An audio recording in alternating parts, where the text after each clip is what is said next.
নূরপুর নামের শান্ত ছোট্ট একটি গ্রামে বাস করত সালেহ নামের এক যুবক। গ্রামের চারপাশে সবুজ ধানক্ষেত, কাঁচা রাস্তা আর মাটির ঘর, সব মিলিয়ে খুব সাধারণ জীবন। কিন্তু সেই সাধারণতার মাঝেই লুকিয়েছিল অসাধারণ এক ঈমানের গল্প।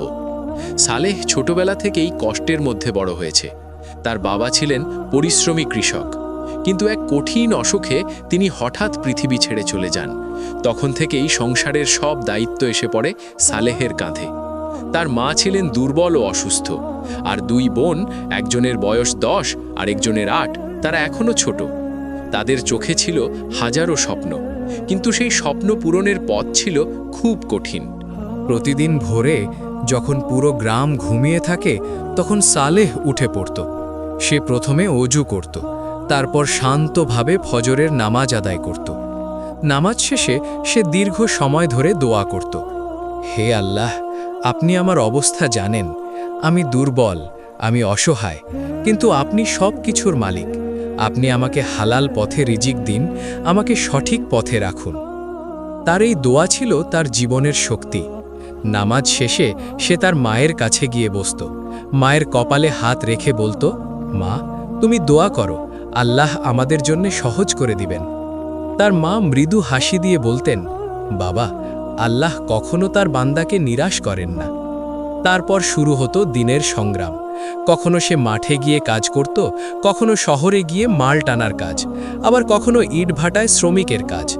দিনের পর দিন সে কঠোর পরিশ্রম করত, কিন্তু আয় ছিল খুব সামান্য। অনেক দিন এমন যেত যখন সে নিজে না খেয়ে তার মা ও বোনদের জন্যে খাবার নিয়ে আসত। তার ছোট বোন একদিন জিজ্ঞেস করেছিল, ভাইয়া, তুমি খাও না কেন? সে হেসে বলেছিল, আমি আগেই খেয়ে নিয়েছি। কিন্তু আসলে সে খায়নি, সে শুধু আল্লাহর ওপর ভরসা করেছিল। একদিন বিকেলে তার পুরনো বন্ধু রাশেদ তার সাথে দেখা করতে এলো। রাশেদ এখন অনেক টাকাওয়ালা হয়ে গেছে। তার পোশাক আশাক, কথাবার্তা সবই বদলে গেছে। সে বলল, সালে, তুই এখনও এই কষ্টের জীবন কাটাচ্ছিস? শহরে আমার একটা কাজ আছে, কিছুটা চালাকি করতে হবে, কিন্তু টাকা অনেক। কয়েকদিনের মধ্যেই তোর জীবন বদলে যাবে। সালে বুঝে ফেলল এই কাজটা হালাল না। সে শান্তভাবে বলল, রাশেদ, আমি জানি এই কাজটা ভালো না। আমি গরিব থাকতে পারি, কিন্তু হারাম খেতে পারবো না। রাশেদ হেসে বলল, এই দুনিয়ায় এত সৎ হয়ে বাঁচা যায় না। তারপর সে চলে গেল। কিন্তু সালেহের মনে একটুও দ্বিধা এলো না, বরং তার ঈমান আরও দৃঢ় হলো। দিন যত যাচ্ছিল, পরীক্ষাও তত কঠিন হচ্ছিল। এক রাতে তার মায়ের অবস্থা হঠাৎ খুব খারাপ হয়ে গেল। তিনি শ্বাস নিতে কষ্ট পাচ্ছিলেন। সালে ভয় পেয়ে গেল। সে দ্রুত গ্রামের হাকিমকে ডেকে আনল। হাকিম দেখে বলল, ওষুধ দরকার, শহর থেকে আনতে হবে, না হলে বিপদ হতে পারে। সালেহের মাথা ঘুরে গেল। তার কাছে কোনো টাকা নেই। এক মুহূর্তের জন্য সে নিজেকে খুব অসহায় মনে করল। সে মায়ের পাশে বসে কাঁদতে লাগল। তার মা কষ্টের মাঝেও বললেন, বাবা, কাঁদিস না, আল্লাহ আছেন। এই কথাটা যেন তার হৃদয়ের নতুন শক্তি দিল। সেই রাতেই সে অজু করে নামাজে দাঁড়ালো। সে এত কান্না করে দোয়া করল যে তার চোখ লাল হয়ে গেল। সে বলল, হে আল্লাহ, আমি আপনার উপর ভরসা করছি। আপনি যদি সাহায্য না করেন তাহলে আমার কেউ নেই। তারপর সে সিদ্ধান্ত নিল, ভোর হলেই সে শহরে যাবে, কিছু একটা ব্যবস্থা করবেই। পরদিন সূর্য ওঠার আগেই সে রওনা দিল। পথটা ছিল অনেক লম্বা, কিন্তু তার মনে ছিল শুধু একটাই চিন্তা, মাকে বাঁচাতে হবে। হাঁটতে হাঁটতে হঠাৎ তার চোখে পড়ে রাস্তার পাশে একটা পুরনো থলে পড়ে আছে। চারপাশে কেউ নেই। সে ধীরে ধীরে থলেটা তুলে নিল। খুলে দেখে ভেতরে গুচ্ছ গুচ্ছ টাকা। এত টাকা সে জীবনে কখনো দেখেনি। তার হাত কাঁপতে লাগলো। তার মনে ঝড় শুরু হলো। এই টাকা দিয়ে তো মায়ের চিকিৎসা হয়ে যাবে, আমার বোনদের ভবিষ্যতও বদলে যাবে।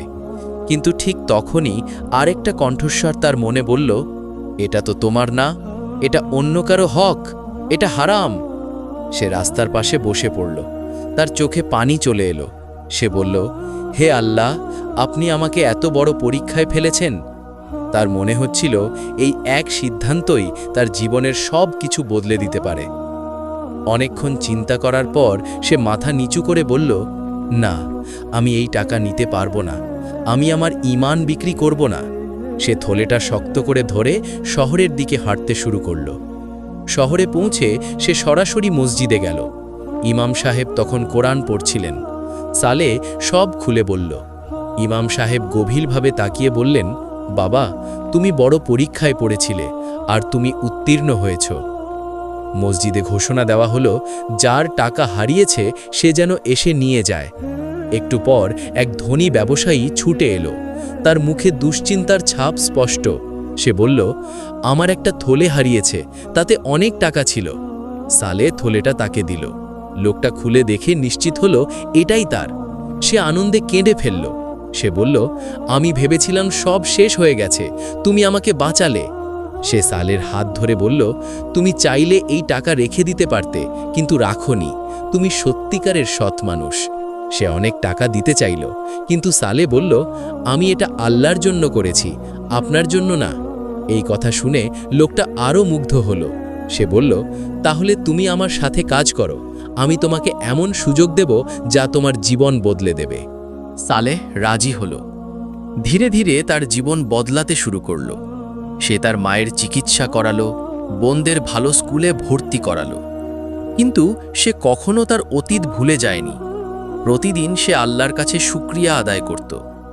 কয়েক বছর পর সেই ব্যবসায়ী তাকে ডেকে বলল, তুমি শুধু একজন কর্মচারী না, তুমি আমার পরিবারের মতো। আমি আমার ব্যবসার একটা বড় অংশ তোমার নামে করে দিতে চাই। সালেহ অবাক হয়ে গেল, তার চোখ ভিজে গেল। সে আকাশের দিকে তাকিয়ে বলল, হে আল্লাহ, আপনি আমার ধৈর্যের প্রতিদান দিয়েছেন।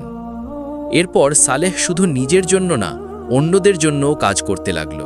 সে গরিবদের সাহায্য করত, ইয়েতিমদের দেখাশোনা করত। একটি মাদ্রাসা বানালো যেখানে বাচ্চারা বিনা খরচে পড়তে পারত। গ্রামের মানুষ তাকে ভালোবাসতে শুরু করল। সবাই বলতো, সালেহ শুধু ধনী না, সে একজন সৎ মানুষ। রাতের বেলা একদিন সে আকাশের দিকে তাকিয়েছিল। তার মনে পড়ল সেই দিনের কথা, যেদিন সে রাস্তার পাশে টাকা পেয়েছিল। সে মুচকি হেসে বলল, যদি আমি সেদিন ভুল সিদ্ধান্ত নিতাম, তাহলে আজকের এই দিনটা কখনো আসতো না।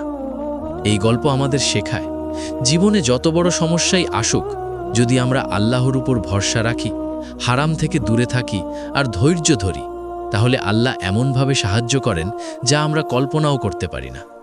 কখনো কখনো আমরা ভাবি সহজ পথটাই ভালো, কিন্তু আসলে কঠিন হালাল পথটাই আমাদের জন্য সবচেয়ে উত্তম।